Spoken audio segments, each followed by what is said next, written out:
chuyện lần có hoa trái su mãi lên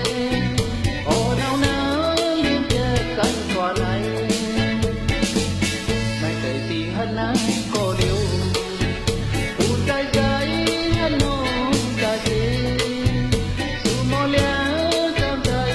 qua này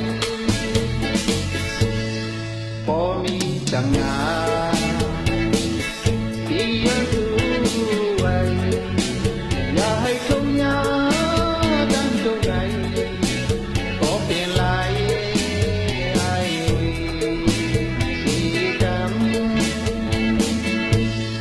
tăng hơn sự này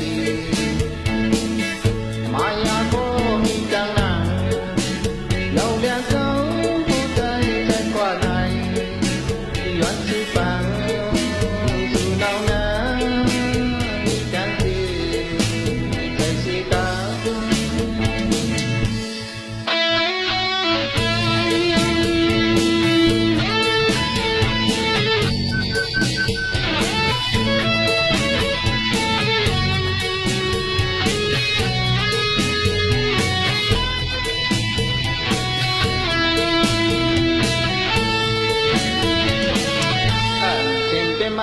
chuyện lần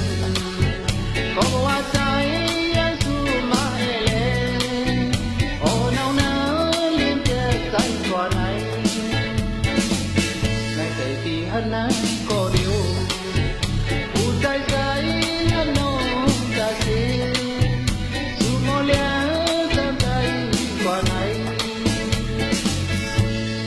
bỏ mi chẳng ngã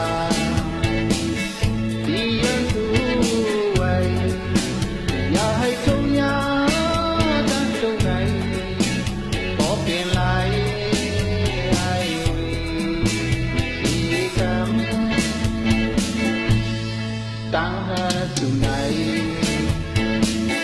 maya